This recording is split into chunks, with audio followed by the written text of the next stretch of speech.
session on environmental safety. And our first talk today, we have Mr. R.V. Sudhakar regarding safety of hospitals during construction. And the second talk will be the role of preventive maintenance in building safety by Mr. John Pancharatnam. We will first invite Mr. R.V. Sudhakar, who is expert in the safety industry. He works for Larsen & Toubro, and he is the EHS manager of the Chennai cluster of the buildings and factories independent company of Larsen & Toubro. He is a member of the executive committee member of Safety Engineers Association of Engineers. He is a BE in civil engineering. He has a diploma in industrial safety and also NEBOSH IGC degree from abroad. He has 27 years of experience, 9 years in execution and 18 years in safety. He has worked in various organizations. He has worked on various projects, different types of construction works, railways, cement factories, high-rise buildings, chimneys, power plants, etc. He will now deliver his talk and on safety in hospital industry. Thank you. Good morning. First of all, thanks to the CMC and this safety conference for organizers for giving me this opportunity. And I'm privileged to be here, that L&T being the national builder and being a safety profession, and I'm extremely happy to be a part of this conference. So let me going to talk on this infrastructure safety in construction of hospital. During construction of hospital, what are the hazards and what are the preventive measures to be taken during construction of hospital? That is the core topic and some of the key points which I am going to touch during this 25 minutes talk. The introduction is safety in hospital system is regarded with high priority. Because of the sensitive population is in a hospital, it is imperative to follow proper safety guidelines. So the safety guidelines, if we see, which follow are based on regulations and standards that define safe activity in a hospital setting from a variety of governing bodies. So one is Hospital Occupational Safety and Health Administration, OSHA, American National Standards Institute, ANSI, Environmental Protection Agency, EPA, National Fire Protection Association, NFPA,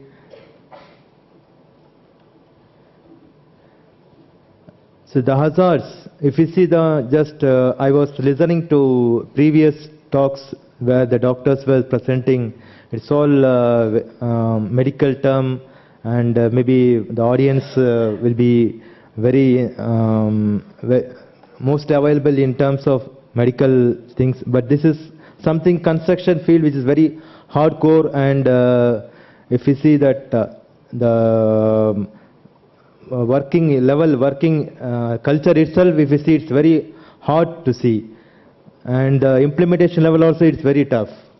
Even if you see in hospital, in all infection, all very soft skills are required. Where if you see in construction industry, we deal with tough people and tough implementations are required. And I'll try to match up with the audience as far as possible, and I hope that I can do it. So the hazards which we overcome during the construction of hospital or when you work inside the hospital premises where we are taking the projects. So first is infection by foreign body while entering inside the hospital. That is unauthorized entry inside workplace, or the person, the construction worker may enter inside the hospital premises, which he may carry some of the infections, some of the he may be infectious, or he will be handling some of the mortars. He will just go inside the hospital. These are some of the hazards which we will be restricting. How we are going to restrict that we'll see. And obviously vehicle movement is one of the major thing when we do during construction. So that will create a lot of noise as well as dust. And as a part of construction, definitely the drilling and all other machinery movements will be there, which will create noise exposure to patients due to night work activities as well as sometimes due to day work activities also.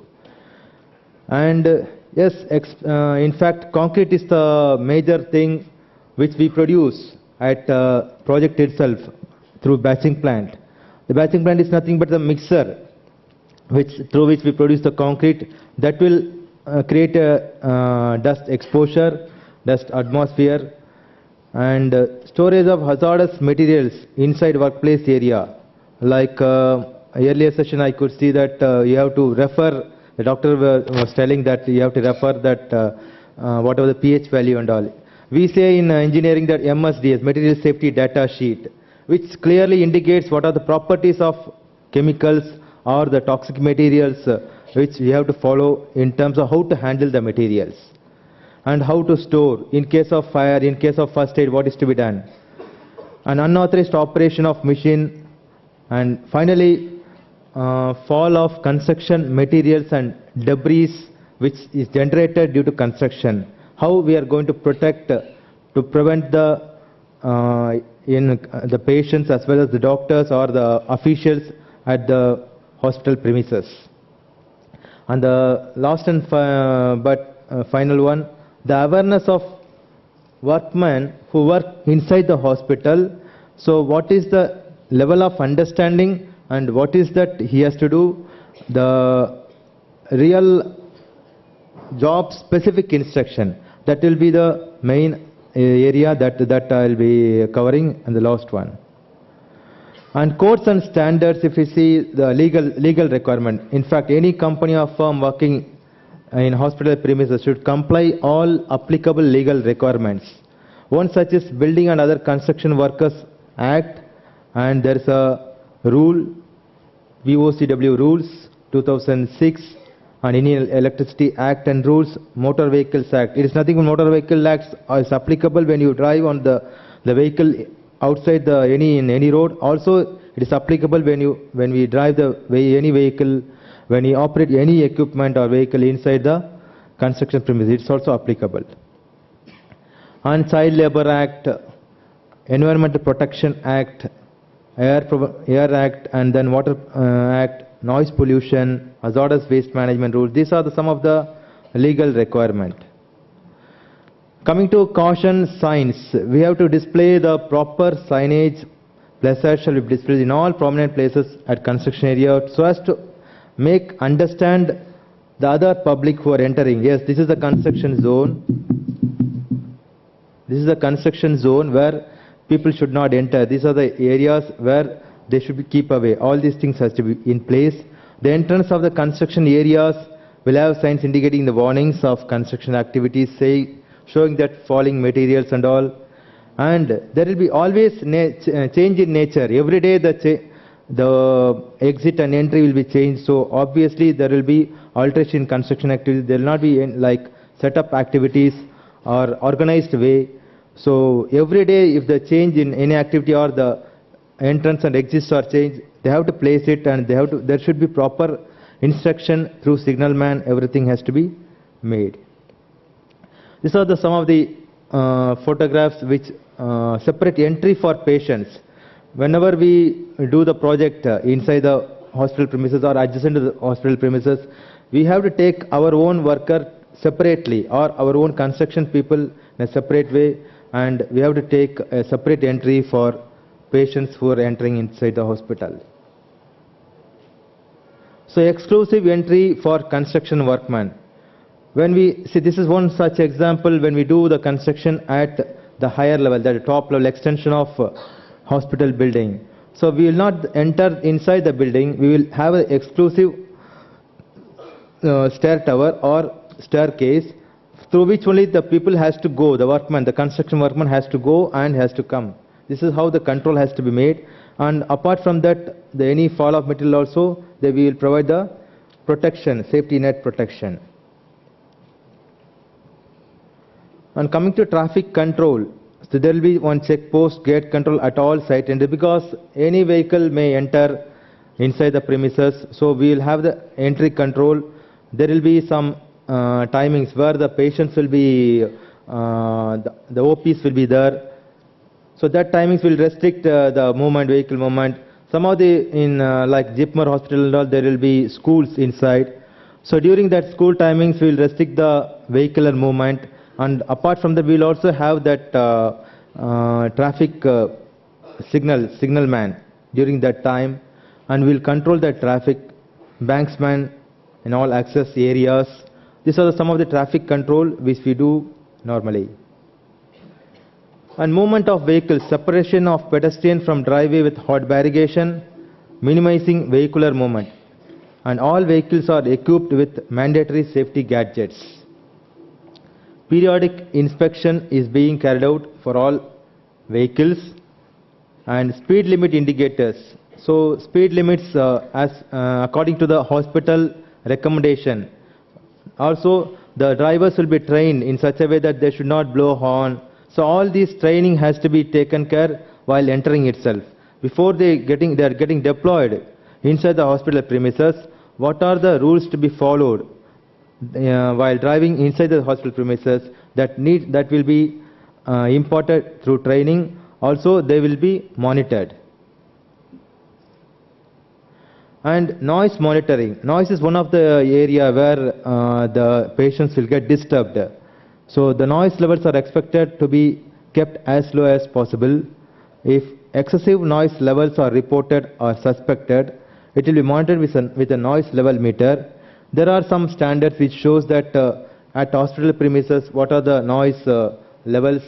Generally in construction, they say that 8 hours exposure for occupational health. 8 hours exposure, a person should not get exposed. 90 decibels, more than 90 decibels. This is the standard. But in hospital, still it has to be reduced. For which we will go for this, in case of considering result in harmful noise levels, alternative methods of noise-free equipment or noise barriers shall be used. So this is in taking care of the population of the hospital. In case if there is any night activities being performed which is going to harm, so it will be suspended according to the requirement of the hospital. High noise levels on construction work sites can be lowered by using commonly accepted engineering and administrative controls. There are two controls. So usually PPE means personal protective equipment is the last line of defense we used to say in any risk elimination. So first is elimination, then substitution, then we say engineering control. Engineering control is nothing but by doing engineering the noise level will be controlled. For example, if there is any DG which produce noise, we will insulate, by applying that engineering control the noise level can be reduced. Administrative control is nothing but rotation of the workers by reducing the exposure of the workers. So engineering controls modify the equipment or the work method to make it quieter, substituting the existing equipment with noise-free equipment, retrofitting the existing equipment with damping material or enclosures, erecting barriers around the work area. So by which the noise level can be reduced or can be brought under the control. Administrative controls will eliminate the noise exposure area, rotating the workers performing noisy tasks. Shut down noisy equipment when not needed. When it is not required, it has to be shut down, by which these are the noise monitoring can be done. This is one of the engineering control, DG with acoustic enclosure, typical acoustic enclosure applicable to compressors and concrete pump. Coming to air monitoring is one of the area where the dust is getting produced at batching plant. When I quoted batching plant is concrete producing plant. So there the air monitoring, what is the level of dust, or what is the level of suspended particulate matters, that will be monitored. Work shall be performed by minimizing the raising of dust and debris from construction operation. Not only the dust will be produced only at batching plant, even during the vehicle movement, the dust will be emitted. So water, mist, the work area and the vehicle movement area inside the construction area using dust suppression system. By sprinkling water system continuously, the dust can be subsidized. So this will also one of the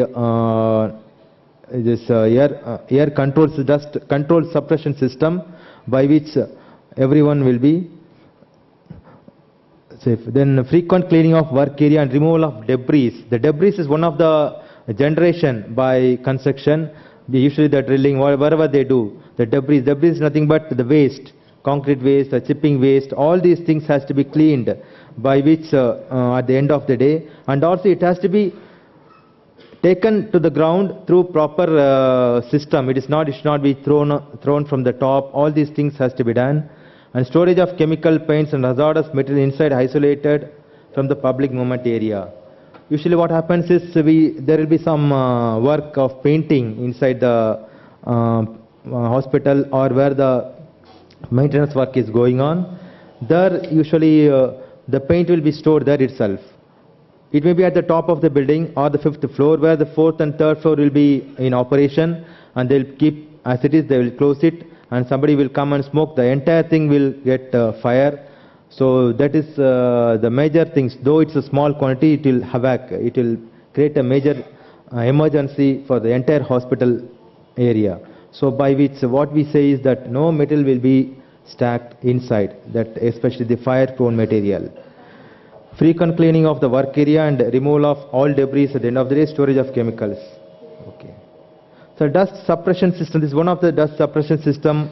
We used to continuously do it at construction site, at hospital site, wherever we do. Even any construction site we used to do.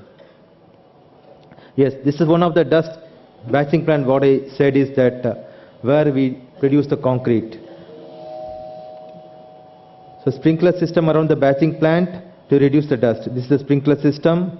So it will be continuously spraying the water, by which the dust will be reduced. The level of dust will be settled.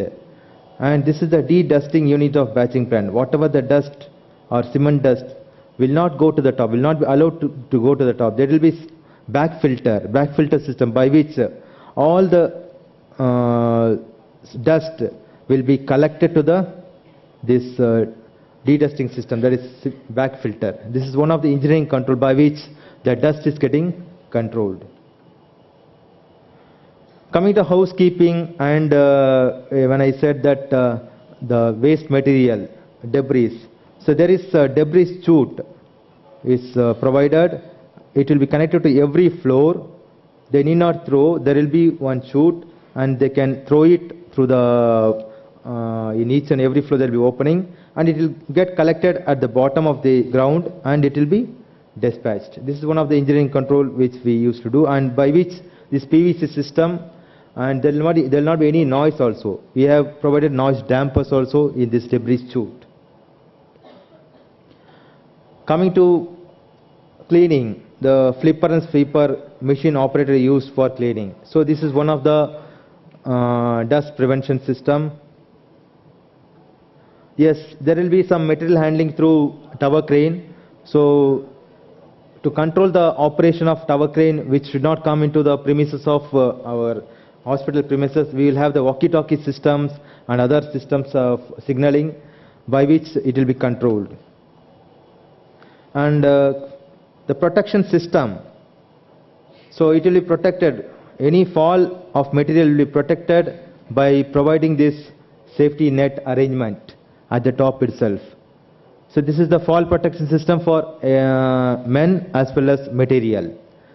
So this is very easily, this is called CombiSafe. CombiSafe is the imported one, and this is one of the best one which we can erect it easily, and we can de-erect it easily. This is one of the bifurcation and you can see that bifurcation between the construction area and hospital area to prevent the entry of the other public. Coming to electrical safety, this is one of the area, proper earth resistance being maintained at site, and residual current circuit breaker is being used. It is nothing but to safeguard the workman. So there is some sensitivity for any human being to take care of he can only withstand 30 milliamps in 30 milliseconds, any human being, for which we have RCCB in all distribution boards, which will trip in case of any inadvertent touch or if there is any leakage. So well-planned cable network, periodical testing of RCCB. Also this RCCB also not only installing, we are also checking whether it is tripping at 30 milliamps at every week. There is a tester is available by which we also ensure that the machine is getting, the RCCB is properly working. This is personal protective equipment, safety helmet and footwear according to the standard. Yes, emergency assembly. In case of even it is construction, we have the emergency team. In case of any emergency, we have a designated emergency point where they have to meet, and we have the controller and how to come out. All these things we will be telling them. Yes. Finally, with all these things, in fact, we deal with illiterate workers.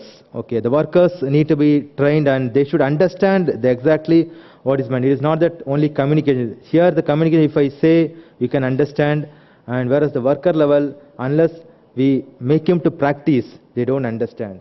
For which I have a small case study, and you can very well appreciate. There was a case in Johannesburg Hospital ICU, where patients always died in the same bed every Sunday morning at 11 a.m. regardless of their medical condition. This puzzled the doctors, and some even thought that particular bed was in work of the devil as to why the deaths at 11 a.m. on Sunday mornings. A worldwide team of experts were constituted, and they decided to go to the ward to investigate the cause of the incidents. So on the next Sunday morning, a few minutes before 11 a.m., all doctors or nurses nervously waited outside the ward to see themselves what the terrible phenomenon was all about. Some were holding wooden crosses, prayer books, and all those things. A part-time cleaner walked in, unplugged the life support machine. ICU, patient will die if unplugged the life support, and plugged the vacuum cleaner. This is what has happened. This is what exactly happening in construction workmen, because they don't know. If I tell something, they don't understand.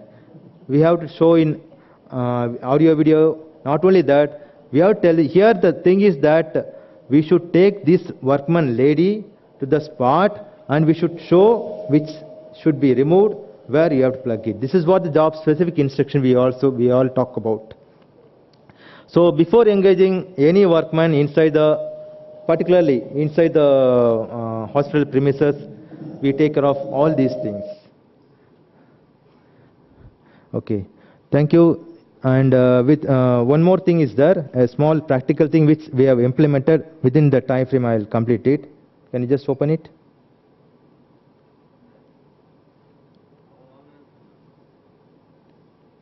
Yeah.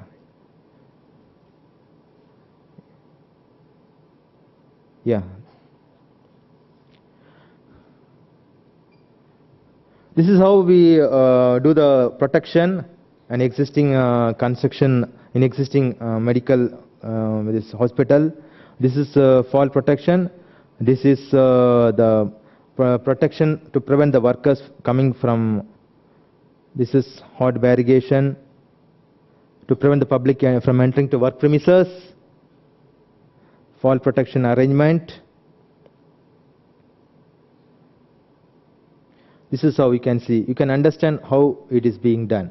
Okay, this is what the fall protection. This is below. Some of the signs. Exclusive entry we have already seen. This was the decking arrangement. If at all any work is used to be done inside the premise, this is how the decking will be done by Combi Net. This is what supporting of stair tower, that is exclusive stair tower, without disturbing the existing hospital functions. So we used to get the design from our engineering designs, so by which we will not disturb the entire structure, will not disturb the patients, by which we will be doing this all these structures. So to create the awareness among the public, information cautionary boards displayed with barricading net, fall protection arrangement. That's it. Thank you very much.